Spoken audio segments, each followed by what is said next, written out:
Well, great. There went fucking 8 minutes of video down the goddamn drain because I received a phone call and it fucking made the. God damn it. It was good stuff, too. I was showing the doggo. Look at this guy. Look at that faces.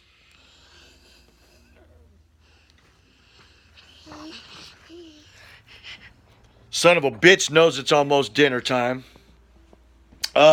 Fuck. I just said all this for 8 minutes, bro.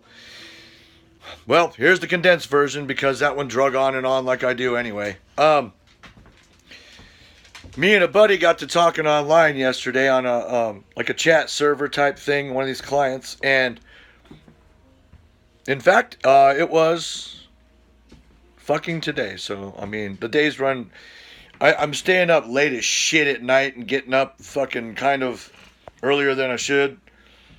Days are all running together. I'm doing this stream thing 10, 12, 13, 14 hours a day. I gotta slow down. Too old for this, right? But anyway, we got to talking. Pandora sent me an email this morning talking about build your playlist based on songs LeBron James likes. I just kind of looked at it like, what the fuck kind of broken world are we in? You know, sweaty black basketball player, and suddenly, the music he likes, I got to bite on. I got to become a fucking biter. What am I supposed to do? Play it for people and tell people, happen to like the same kind of tunes LeBron James does.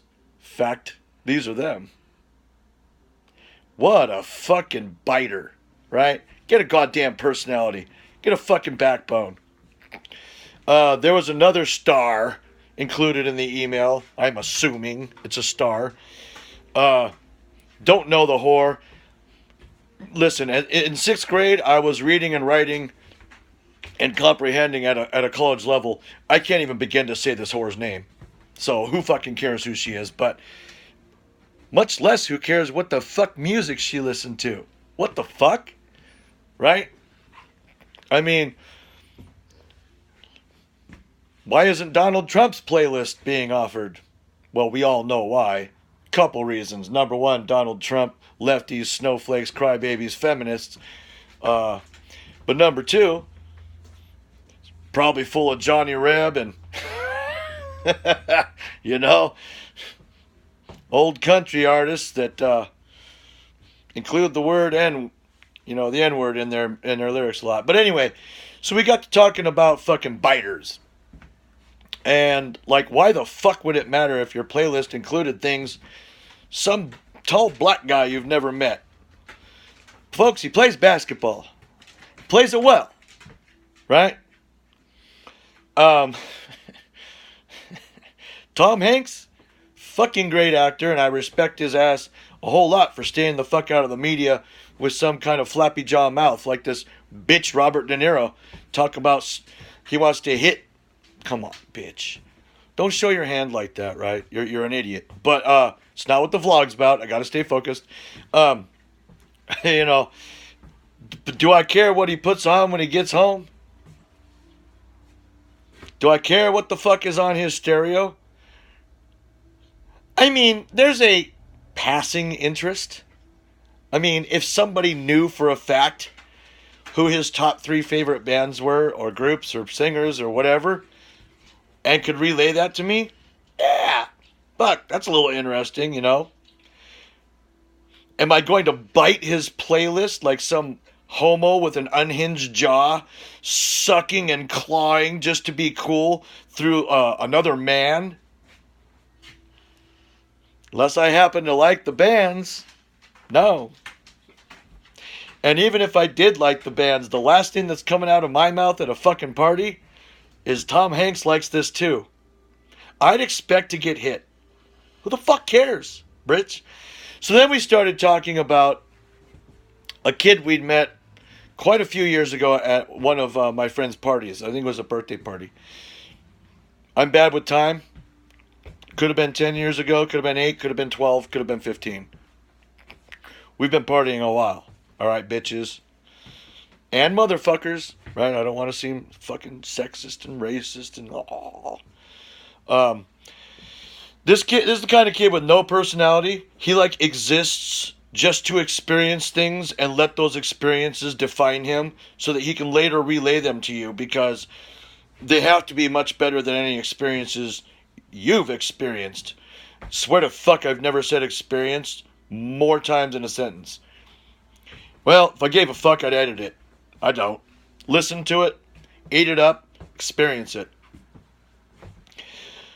Anyway, this kid started out with some fucking story about, there was a drink called Diesel. I don't remember if it was a hard alcohol, like a really potent fucking beer, some kind of goddamn backwoods moonshine.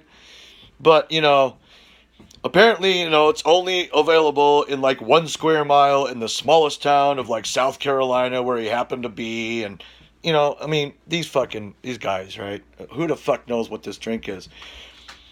Mighta coulda Googled the goddamn thing before I put the phone on my bitch ass, but I didn't do that either. You're gonna have to live with that and this experience. God damn, just, fucking sit there and listen. Don't wish shit. It's my vlog. Don't wish shit on it. So he told us this fucking long, drawn-out story, and I'm talking about egregiously long. I mean, first, if I remember right, which I usually do, this fucking punk comes to the party with a 6-pack. We literally almost didn't let him pass the top step. Who do you think you're dealing with, boyo? 6-pack? What, are you staying for an hour? 6-pack is the starter package, baby. You buy a 6-pack of something that's kind of expensive to get you going, and then, another 12-pack for the rest of the night. That's just the way we go, right? Our livers and kidneys hate us for it. So do our heads. Way it fucking goes. But anyway, we let the kid in. I honestly think he sent his wife for more beer. I think we fucking, we ridiculed him so much that he sent his, of course, hot wife, right, for more booze. I remember her leaving in a car directly after they got there.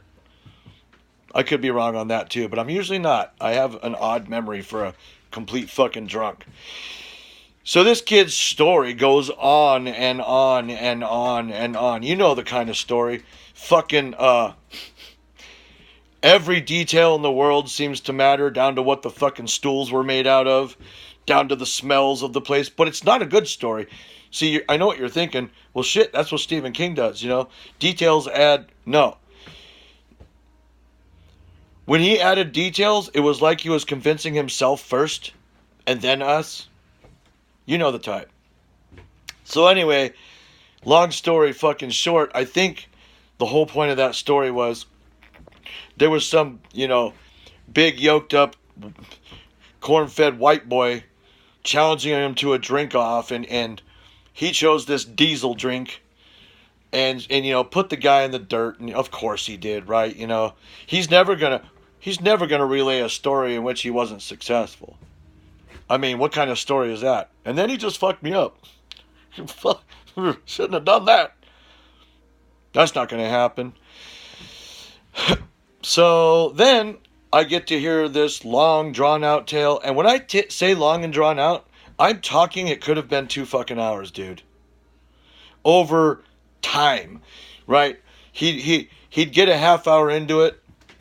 You go drain the weasel, get another cold one, come back hoping that, okay, something else has happened in life and we'll now talk about what the fuck ever. No, right where he left off. And I mean, the detail that, that this kid adds in this story. I don't give a fuck what kind of car it was. I don't give a fuck about it. I don't give a fuck about the story. Please just give me the fucking Cliff Notes. Goddamn condensed version. Oh, he went to a Cottonmouth Kings concert. Somehow ended up with this backstage pass that he didn't pay for. Gets backstage, realizes he's back there without a homie or without his girlfriend. Gets drunk with Cottonmouth Kings, like that fucking matters. Here's a newsflash, faggot. Cottonmouth Kings have had what? 1, 2 hits, and they were 15-minute fucking glory things. That's the sound of the 15 cents they hitting in my trunk. Bump, bump, bump. We're the Cottonmouth Kings and we don't give a fuck. That's the best you got. That's the best you got. Bump, bump, bump. Anyway, so I guess this guy just gets totally trashed with the band, you know, high as fuck, probably drinking diesel. Realizes, like I said, part of his party wasn't there, or one member of his party had to use the pisser, or had to run outside to get a tampon. I don't remember what the fuck happened. We tuned out, bitch. And that's when he feels he should go get this person. So at one point he ends up falling 2 stories out of a window into a trash dumpster after a fist fight. Maybe with one of them. I don't fucking remember. But the whole thing is, that's the point. And then he got back in. And, everything ended up okay, of course, right? He's never going to tell me that, he ended up in the clink for a night for being a fucking idiot. Fucking homo, right? But the point is, nice story, bitch, you biter. I don't even remember it. And you told me this story right when I got to the party. Which means I was sober enough to fucking remember it. And I don't remember it. I didn't remember it the next day. Fuck, it was so convoluted. But, is the worst thing in the world that he told me this story? No, fuck it. Sometimes people they make social faux pas. They make mistakes. It's cool, right? The worst part is, every new person who arrived at the party, because of course I was early, bitch. You got to start at 5, homeboy. Way we drink. So it's starting to get dark and more people are coming to the party. He told them the story too. Filled them in all the way up to where we all were so we could all get caught up. Like we all came to hear the Nick story, you know what I mean? The Aaron story. We can't even remember this guy's name. Some kind of, 1 or 2 syllable name that everybody has. Just a forgettable motherfucker. But the point is, of this vlog, there are so many weak motherfuckers out there, dude, that define themselves based on, brushing shoulders with those who have backbones and success stories, what if this guy fucking saw Tom Hanks in a restaurant? God damn, that story fucking bore the tits off a fucking goat, Oh my God. Yet, Mike and I, my buddy, actually met Candlebox. And not for like a, hey, nice show, okay, bye. Like, we talked with them for 20 fucking minutes at the Troubadour, Los Angeles. The whole band, everybody had gone. There were like 5 homos that stayed around figuring the same thing we did, that the band's going to have to come back through because all the gates were locked in the back. We saw this because I was desperately looking for a parking spot because some faggot wanted to fucking, valet park my Plymouth. No, bitch. That just wasn't happening. So, we parked light years away, and when we walked around, I saw that where their fucking, tour bus was locked in, like chained up tight. They're not getting out. So I knew they'd have to come back through the fucking place. Anyway, long story short, autographs were given by everybody. They were received by everybody. Tickets were signed. The drummer, came down on an errant hit and fucking cut the shit out of his finger. Like, we talked with these people, Did we tell that story? No. Number 1, there wasn't time. But number 2, after a couple of stories about, hey, look at me, the last thing you want to do is bring up hey, I have a cool story too, because it's going to prompt them to start thinking of more stories that they have. Now they're not, they're active listening. They're looking at you, but they're weaving their next story in their mind, so that when you get to a part that's similar to a part in their story, they can be like, oh my God, yes, dude, like this time where Snoop Dogg, dude, he was right in a fucking Stater Brothers. I swear to God. So I walked up to him and I was like, biatch, and he was like, nigga, you gotta be a fan. And we chilled, and we rode roller coasters, and this guy smoked some weed, man. I thought I got high. Holy fuck. One hit of that Sea Dog, and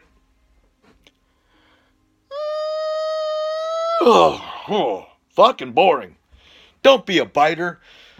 Don't define your success and your personality and who you are based on the accomplishments of others you happen to have maybe been in the same room with. And don't tell fucking look at me stories because you're weak and you're clawing for the affection and approval of actual alpha males. Other men. Men that wouldn't unhinge their jaw and suck LeBron's dick so they can say they know his playlist. Be genuine. Be fucking real. If you meet a fucking star, tell the fucking story and get on with life. Right? Like, I used Tom Hanks because we saw Tom Hanks. We were star searching in Los Angeles one day, me and my ex. And we went to one of his 5 fucking houses, and the bitch just happened to be pulling into the driveway, right? It was clearly Tom Hanks. I mean, it wasn't even in disguise. Bitch had a blue ball cap on, and he was driving a fucking Prius. Imagine that. But there he was, clear as day, pulling into home. I mean, we had a good, like, eek moment about that. Tom Hanks is one of the biggest actors of all fucking time. You meet Tom Hanks, you meet Clint Eastwood, you know, yeah, you meet Jack Nicholson, you get pictures and you tell the fucking story. You meet the Cottonmouth Kings and get kicked out of their party? That's almost embarrassing. Keep that shit to yourself. Or relay the quick version and actually listen to others sometimes because cool stuff might have happened to them too. Don't be a bitch. God damn, nobody likes a bitch. Anyway, that's it for today. Thank you, Mike, for giving me the idea. This is a good one. I'll get to the fucking phone call I had the other day pretty soon. It's that bad. I can't even yet. It's almost traumatic. Like I have a little PTSD over it. When I can face the phone call, I'll let you fuckers know what went on. It was, Anyway, have a good Friday, motherfuckers. And as always, oh, I love it. You guys finished it. Fuck off.